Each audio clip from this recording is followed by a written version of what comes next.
Hey, boy, I haven't done one of these in forever and ever and ever. I just got back from a run, 3.3 miles, 770 calories, if that matters. Doesn't really. And wanted to record a video log of something I've been thinking about.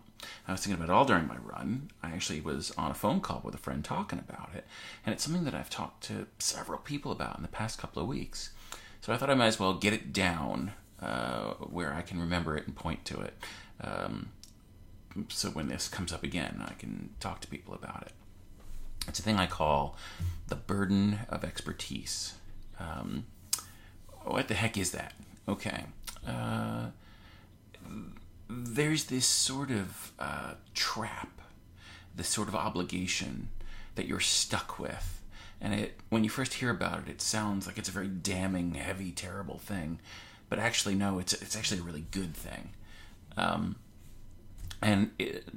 I call it the burden of expertise. It's the synthesis of a couple of different ideas that I've been exposed to. The first one is from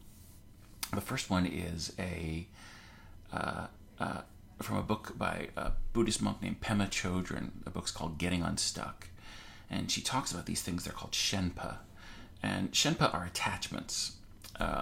There are three kinds of attachments: pleasure-seeking, anger, and numbing.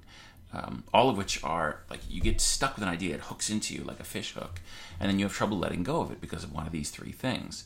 The pleasure-seeking one is something like someone was really mean to me, so I'm just gonna shovel this key lime pie in my face and not think about it because the pleasure of the key lime pie will make that other thing go away.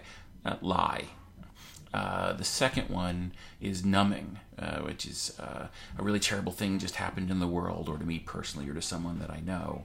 And because of that, I want to not think about it. So I'm going to hide under a blanket and watch old movies and not think about it. And also lie, because actually in the process of avoiding that thing you're thinking about, it's actually the only thing you're thinking about. And then there's the anger Shenpa, which is how dare this thing happen to me? And that can come from somewhere else or someone else. It can be my boss is callous, or my partner is selfish, or my car has broken and I don't have the money for it, or how dare they charge me a huge amount of money for some medical thing I need, or how dare they have a lack of sympathy for how hard my job is. I mean, there's any number of things like that. And getting angry about it, it's also kind of a lie, because once you're done being angry, it shouldn't be like this, when it goes away, it still is that way, and you haven't done anything about it, right? What can you do about it? There's this quote, here's a nice picture of it, from the Dalai Lama. I will read you the quote. It says, "When you think everything is someone else's fault, you will suffer a lot.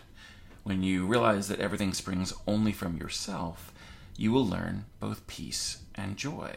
Okay, that's that thing that everything springs only from yourself. That's the burden of expertise. Alan Watts talks about this wonderfully in a lecture called On Spiritual Authority, which if you look lower in the same page where this video is, there'll be a link to it.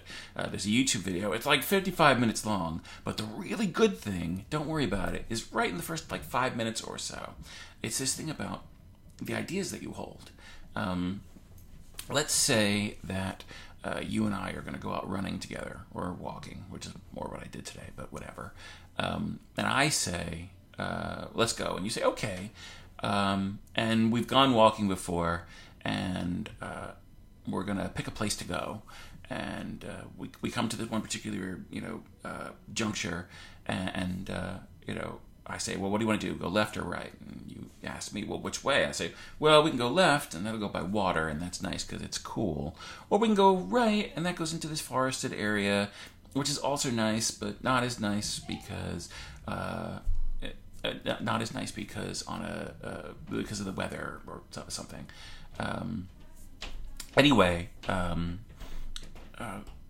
So you say, okay, I'm going to listen to you. You say the water is the best way to go. Let's go that way, right? Well, here's the thing. It's not on me. It's on you. Because if you trusted me to say that that was the best way to go, you still picked to trust me. You said, well, Mako knows the area. He's been down these paths. He knows the right way to go. I'm going to trust him. Right? You're doing it. Ultimately, every decision you make, every thought you think, everything that you feel, every idea that you hold, every experience that you have, every evaluation of every experience you have, they stop with you. Because you're the one who picks them.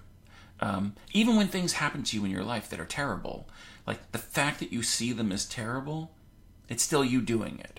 I have all kinds of things like that. I had a job once that was for this company that they really treated me like a faceless number. I really hated it. And I was like, I gotta get out of here. I hate this company. They're the pits. They're the worst. All which was my own judgment, okay? Meanwhile, at the company, I got some training to do a different kind of technology.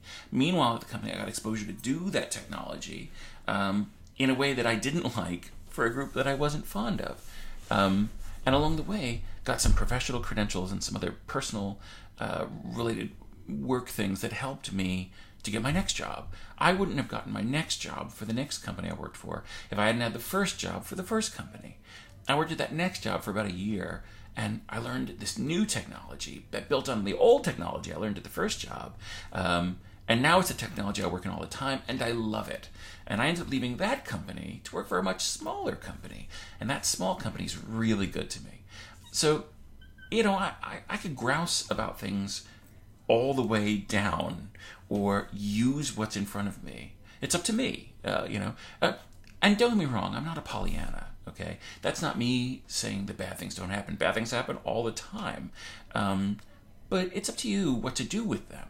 When it rains, you can shake your fist at the clouds and be mad, and you're still going to get wet. Or you can go inside or put some rain gear on or whatever, right?